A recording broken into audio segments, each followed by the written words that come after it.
नमस्कार। आदर्श विद्या मंदिर की ऑनलाइन क्लास में आप सभी का स्वागत है। आज हम कक्षा 10 के हिंदी विषय के प्रकरण सूरदास पढ़ेंगे।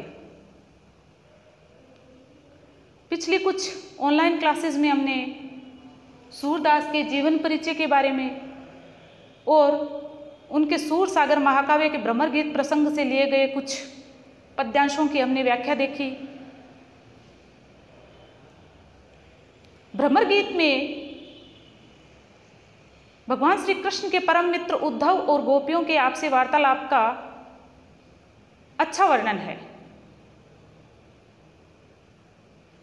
गोपियों की तर्क संगत बातें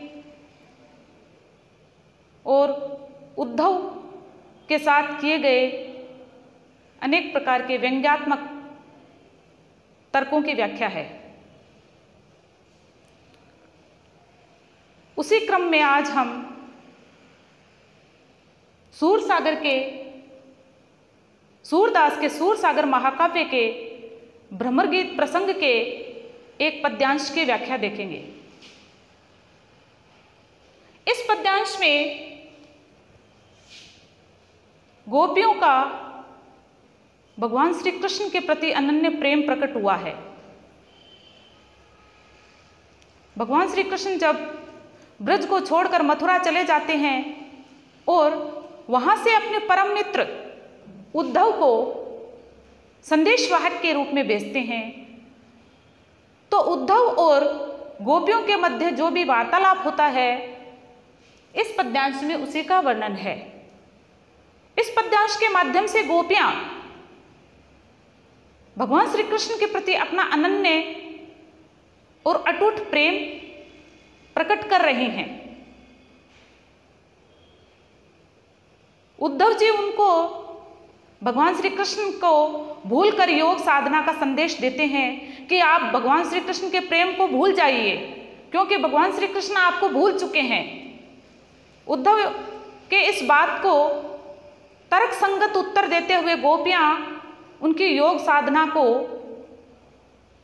ठुकराकर भगवान श्री कृष्ण के प्रेम को ही सब कुछ मानती है और उसी वार्तालाप का प्रस्तुत पद्यांश में सुंदर चित्रण हुआ है। तो आइए देखते हैं। उद्धव मन माने की बात कि उद्धव को संबोधित करते हुए गोपियां कह रही है, गोपियां और उद्धव आपस में वार्तालाप कर रहे हैं। उद्धव जी कहते हैं कि गोपियों को कह रहे हैं कि श्री कृष्ण आपको भूल चुके हैं, इसलिए आप भी श्री कृष्ण को भूल जाओ और योग साधना में लिप्त हो जाओ। योग साधना का वो संदेश देते हैं। तभी गोपियां उनको भगवान श्री कृष्ण के प्रति अपने अनन्य प्रेम को प्रकट करते हुए कहती है कि उद्धव मन माने की बात है कि मन को जो अच्छा लगता है व्यक्ति उसी को अपनाता है।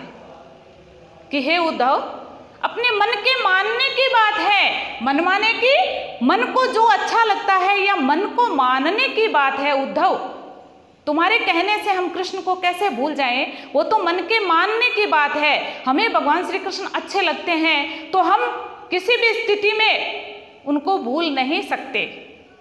चाहे कोई कुछ भी कहे, चाहे वो हमें भूल जाए, लेकिन हम उनको किसी भी स्थिति में भूल नहीं सकते, क्योंकि मन माने की बात है। हमें भगवान श्री कृष्ण अच्छे लगते हैं और जो व्यक्ति जिसके मन को अच्छा लगता है, कितने भी कष्ट पाकर व्यक्ति उसको अपनाने की कोशिश करता है और हम भी वही कर रहे हैं। हमें भगवान श्री कृष्ण जो हैं बहुत प्रिय हैं, इसीलिए हम भगवान श्री कृष्ण को कभी भी छोड़ नहीं सकते। तो कहते हैं कि उद्धव मन के मानने की बात है। मन को जो अच्छा लगता है व्यक्ति उसी को अपनाता है। किस प्रकार कि दाग छुहारा झाड़ी अमृत फल विष कीड़ा विष खात। कि विष कीड़ा यानी एक कीड़ा होता है जो विष खाता है। एक कीड़ा है विष कीड़ा, विष को खाने वाला जो कीड़ा है वो विष को ही खाता है, चाहे उसको कितने भी दाख यानी अंगूर और छुहारा एक प्रकार का मेवा। कि जो विष खाने वाला जो कीड़ा है उसको कितना भी अमृत फल, अमृत के समान मधुर फल और अंगूर और छुहारे जैसे मेवे दे दिए जाए, फिर भी वो क्या खाएगा? विष के कीड़े को ही खाएगा, क्योंकि विष के कीड़े के लिए विष का ही महत्व है। उसके सामने या उसके लिए दाग छुहारे जैसे मधुर फल, अमृत जैसे मधुर फल कोई मायने नहीं रखते, उसके लिए तो विष ही सर्वश्रेष्ठ है। उसी प्रकार कि जो चकोर को दे कपूर को तजी अंगार आघात, कि चकोर एक पक्षी होता है जो अंगारे खाता है, अग्नि की लपटें या अंगारे जो है उनको खाता है, कि जिस प्रकार चकोर पक्षी है उसको शीतल और सुगंधित कपूर चुगवाने की कितनी भी कोशिश करो, कि चकोर पक्षी जो है कि उसको कितना भी कपूर जैसा शीतल और सुगंधित पदार्थ चुगाए, लेकिन वो कभी भी किसी भी स्थिति में कपूर को स्वीकार न करके झुलसते हुए अंगारे जो है उन्हीं को पसंद करेगा और उन्हीं को खाएगा, चाहे उससे कितने भी आघात लगे। लेकिन चकोर पक्षी किसी भी स्थिति में जो है कपूर जैसे सुगंधित और शीतल पदार्थ को कभी भी स्वीकार नहीं करेगा, क्योंकि उसके मन को अंगारे अच्छे लगते हैं। तो उद्धव, मन के मानने की बात है, मन को जो अच्छा लगता है व्यक्ति उसी को अपनाता है। तो चकोर पक्षी जो है वो कपूर जैसे सुगंधित पदार्थ को छोड़कर हमेशा झुलसते हुए अंगारे स्वीकार करता है। इसी तरह मधुप करत घर घोर काठ में बंधत कमल के पात, कि मधुप यानी भंवरा, मधुप यानी जो भंवरा होता है वो कठोर लकड़ी को छेद कर अपना घर बना लेता है, कि लकड़ी कितनी कठोर होती है, लेकिन भंवरे के लिए उसको छेद कर घर बनाना आसान है, क्योंकि उसके मन को अच्छा लगता है, वो वहां रहना उसके मन को अच्छा लगता है।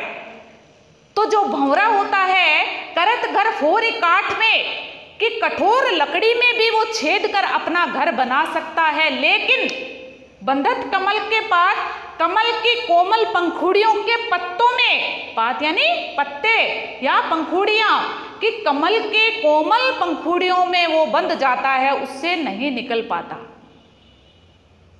कि भंवरा जो है कठोर लकड़ी को छेद कर अपना घर बना सकता है, लेकिन कमल के कोमल पत्तों की पंखुड़ियों के अंदर बंद होने के बाद वह नहीं निकलता। तो मन मानने की बात है। इसी तरह जो पतंग हित जाने आपनो दीपक सो लपटात, और पतंगे, कीट पतंगे जो होते हैं, पतंगे क्या होते हैं? कीड़े,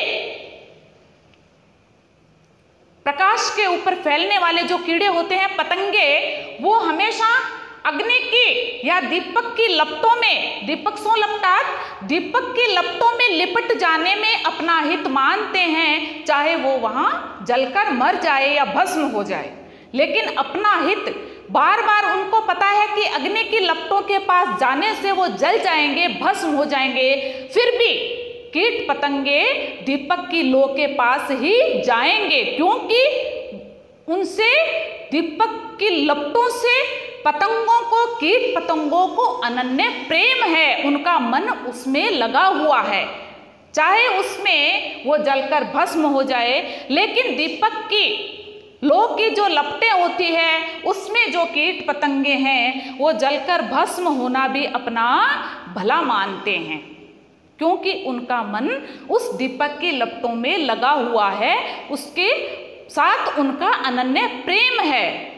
इसी प्रकार सूरदास जी कहते हैं कि जाको मन जासो सोई वास्ता ही सुहात, कि जिस व्यक्ति का मन जिसके साथ लग जाता है उस व्यक्ति को वही व्यक्ति अच्छा लगता है, चाहे लाख कोशिश की जाए। कितनी भी कोशिश कर ली जाए, लेकिन जिसके मन को जो व्यक्ति अच्छा लगता है, व्यक्ति उसको अपनाने के लिए कितने भी कष्ट चाहे भोगने पड़े, भोग सकता है। इसलिए हे उद्धव, तुम योग साधना का संदेश देकर हमारे मन को दुखी ना करो, क्योंकि हम भगवान श्री कृष्ण को बहुत प्रेम करते हैं, उनके साथ हमारा अटूट प्रेम है और जन्म जन्मांतर का प्रेम है। हम उनको कभी भी तोड़ नहीं सकते, किसी भी स्थिति में हम भगवान श्री कृष्ण को नहीं छोड़ सकते, चाहे वो कितना भी हमें छोड़ दे। तो सूरदास जी ने इन उदाहरणों के माध्यम से ये बताने की कोशिश की है कि व्यक्ति को जो अच्छा लगता है, चाहे उसके लिए उसे कितने भी कष्ट उठाने पड़े, व्यक्ति उसे ही अपनाता है, चाहे उसके लिए उसे लाख कोशिशें करनी पड़े या उसको कितना भी कोई अलग करने की कोशिश करे, व्यक्ति के मन को जो अच्छा लगता है उसके साथ उसके संबंध अच्छे होते हैं। कि इन उदाहरणों के माध्यम से फिर से देखेंगे कि जो विष का कीड़ा होता है वो अंगूर और छुहारे मेवों को छोड़कर, अमृत जैसे फलों को छोड़कर विष को खाता है, क्योंकि विष उसे अच्छा लगता है। इसी प्रकार चकोर पक्षी जो है कपूर को छोड़कर, कपूर जैसे सुगंधित और शीतल पदार्थ को छोड़कर अंगारे जो हैं, अंगारों के लपटों के आघात को सहन करता है, फिर भी उनको वह स्वीकार करता है। इसी प्रकार भंवरा जो है कठोर लकड़ी को छेद कर अपना घर बना लेता है, लेकिन कमल के कोमल पंखुड़ियों में वह बंध जाता है, वापस नहीं निकलता।